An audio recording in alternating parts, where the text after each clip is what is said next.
No, I'm out. Whoa. I don't like it. Get ready with me. Kind of stale. Tell me you don't like that. It's not good. I love Oreos, and it tastes stale. Lady Gaga, drop the ball. I mean, I like the packaging. Wow, why That's the worst Oreo I've ever had. I know that you are committed to loving this. No, I don't love Lady Gaga. I don't live for her.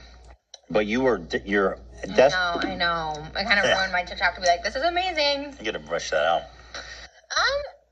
It definitely tastes stale. That's weird. Okay, so I actually should say what we're doing today. So we have a... Sorry. Are you going somewhere? No, sorry. I was like, peace. You done? We're doing a bake-off.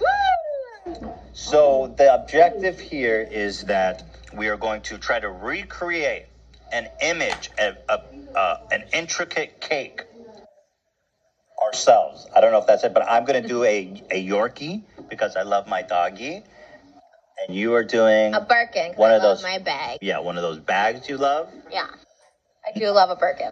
And the winner and the loser has to donate $1,000 to the other person's charity. Yeah, That's I'm playing. We announce it later. I think we talk about it. Okay. Spoiler alert, we already shot it. Who cares? Break the... Yeah, We shot it first. Our hands are stained, but and whatever. we're sick from the cake. That's why I was surprised I you know. ate the Oreo. I just had a bite because I had to taste it, but my God, that's a bad Oreo. And what else? What also, everything else we're going to talk about is Logan Paul triggered me and sent me into a rage, and I punched a hole in the wall. I feel like you're being so dramatic about I'm kidding. No, I didn't Which punch a hole in the wall. sucks because when there's an actual issue, no one's gonna take you seriously because you're like, oh, the Logan Paul thing. Like everything you do is like a joke. Well, Like it's like... Dave Portnoy, now Logan. Like, what can I say? Like, I'm good, I don't really like, get I'm angry, like, but I I'm do good. think fuck Logan Paul. You'll see. And then also, I have a bunch of David Dobrik and Jason Nash stuff just based on this comment that had a lot of points. I said, I'm not gonna lie, I would love for Trish and Ethan to sit down and watch the clips from David's vlogs and that hurt Trish. Ethan, stop having a stroke and try again. The sugar. I'm not gonna lie, I would love for Trisha and Ethan to sit down and watch the clips from David's vlogs that hurt Trisha. I feel like it would give Ethan a better look into why Trisha is so hurt by David and Jason. I think a lot of her past traumas come from what happened between her and Jason. Is that true? I think my trust with like influencers in general, like I really thought they were my friends. So when you kept being like, "I'm here for you, I'm your friend," and I was like, you know what I mean? I feel like maybe a lot of that is.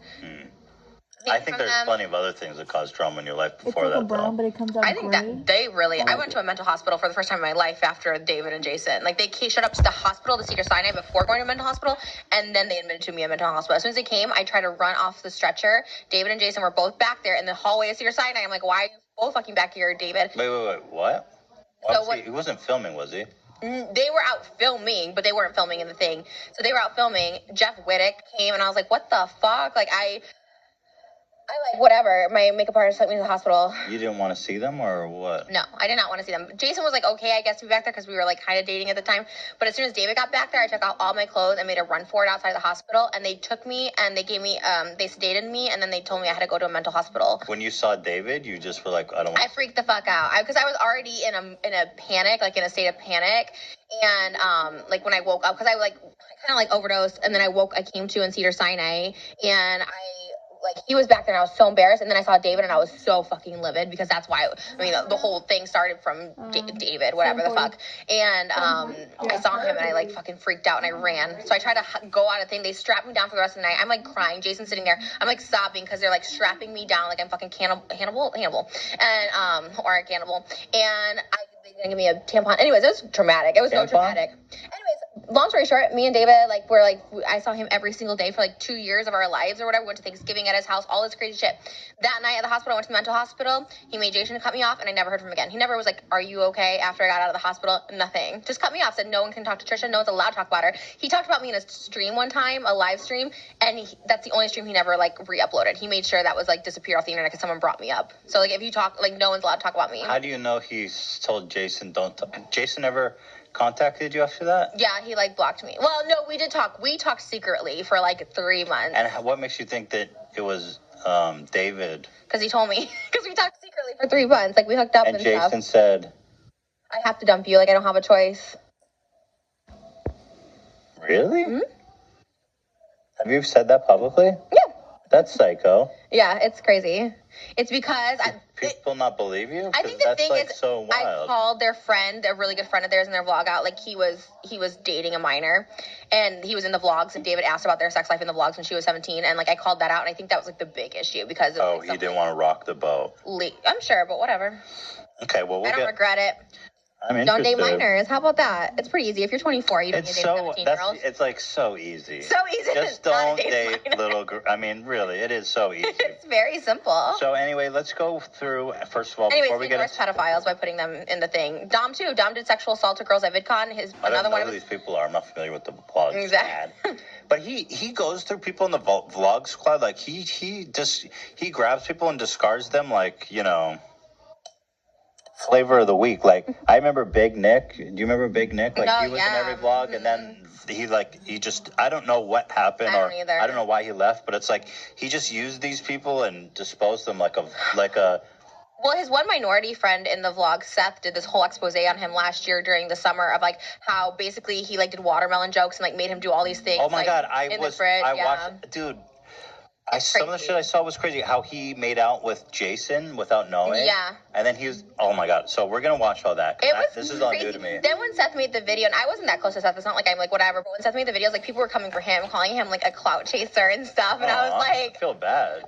You can tell that he was really upset by how he was treated. It's crazy. People do stuff for like whatever, money or whatever, but I start to see your point the more I look into it, that David has like immunity from criticism.